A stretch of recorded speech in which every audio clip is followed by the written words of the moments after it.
So for me, I always look, and how I kind of help my clients understand is what is the most dominant nutrition that you need for your health. And if you want to add in some asparagus and some spinach, as long as you don't have an oxalate issue, go for it. But again, listen to the feedback. I had a client that loves spinach, and she's like, yeah, but it's really healthy. And I said, yeah, but you've got these really funky aches and pains. Just take it out for 30 days and let me know what happens. She had an oxalate issue. Yeah. So again, it is educating people on the fact that just you've got to look past the surface. And, a very good colleague of mine always said, plants are trying to kill you. And he's actually a carnivore doctor. So, and it is true with a lot of people, plants do damage to your gut. And even Dr. Georgia E, she's a psychiatrist, nutritional psychiatrist, and she even was going through her own kind of issues, and she took out plants, and guess what happened? And when you say plants are trying to kill you, I mean, is that a reference to things like phytic acid and like their defense mechanisms? Lectin, their defense mechanisms. Yes. So that's what a lot of other people don't understand. They have chemical structures in them. They don't want to be eaten, right?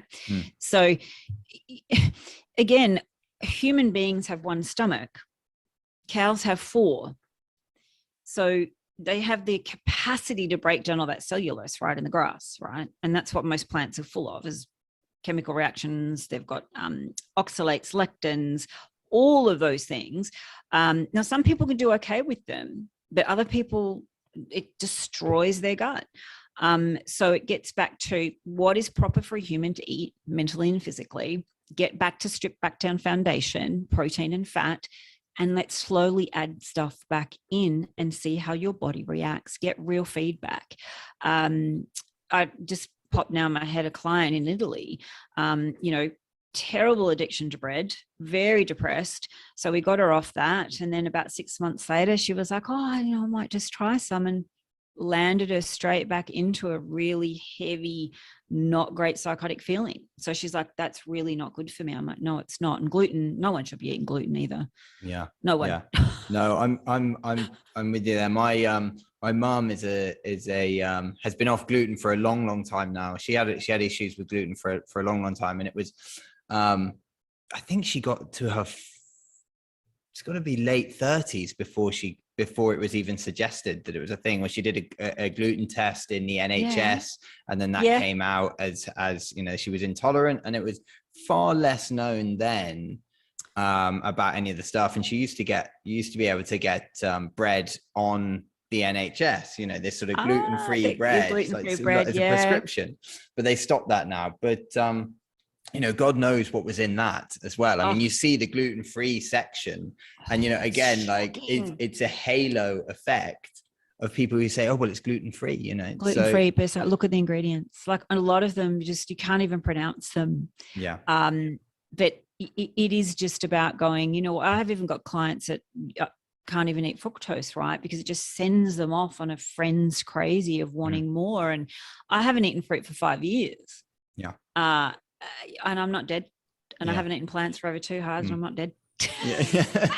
and that's the other thing. It's like, you're going to get sick. I'm like, I'm all right. I know what's going on. Not yet. I mean, I have to say, caveat, like I do love vegetables and I love fruit, and I am in that, it's a I don't drink and I don't smoke and I don't do any of the other things. So like, it's kind of my go-to like little hit. So you know what I always say to people, Finn, you've got to be very conscious in the fact that what serves you. And, if you're going to have something like, if you love some broccolini, have it, but we've got to get out of this attachment pattern loop of, what's good, what's bad. It's only got to come to what's going to serve me at my highest good. And if I know something's not serving me at my highest good, then we need to relook at the attachment to that and what else we can, actually put in a healthy habit versus just I can't have that biscuit. Well, no, we can, but how do you want to feel after? So I really get people into really honoring their feelings and serving themselves. So if I eat that certain pasta dish, that I'm not going to feel good and I'm going to want to go to sleep. So I'm like, okay. Exactly. Being prepared for the consequences. Correct. And owning them. Yeah. So if someone's in a position where they're considering this and it's kind of new information to them, what's the best way for them to go about it? Are there any tests they should have done? Is there a particular methodology you suggest, without going to, obviously step one would be giving you a call and booking in for a session, but having a chat. Yeah. But aside from that, if they just want to sort of experiment with on their own, like how would they go about that? Really what I get people to look at is, where did they learn to eat what they eat?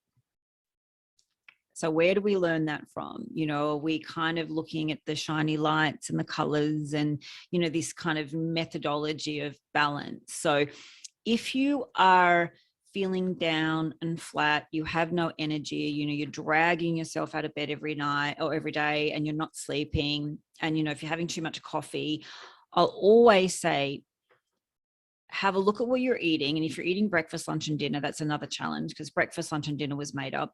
So we should only eat when we're hungry, not when we're eating by the clock. Really look at the dense nutrients that you're eating. So again, cereals should never, ever be put into anybody's mouth. So if you're eating cereals, you really need to look at why. And I know, because it's sugar driven. And we've been led to believe that cereals is an important part of the day. It's not. I'd rather someone go, you know what, I'm going to have some eggs or bacon, and I had eggs and steak for breakfast, right? Delightful. Perfect. Amazing. No, I probably won't eat now till probably 4, maybe not.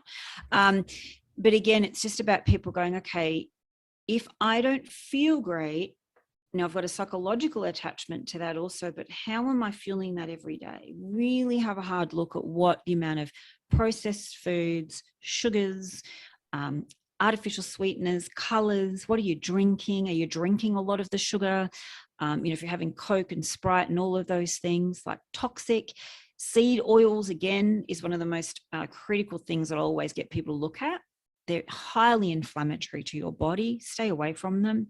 But also canola oil, as you know, Finn, it's in everything. They put it in everything. So really the first point is to say, did I know that nutrition will fuel a lot of my behaviors and thinking? A lot of people don't know that. And secondly, if you've got some unhealthy thinking, like we said earlier, we can reach out, we can have a chat and just kind of get to those root causes. But I really want people to really look at the choices that they're making and understanding, well, hold on, where did I learn it? And is it actually really good for me?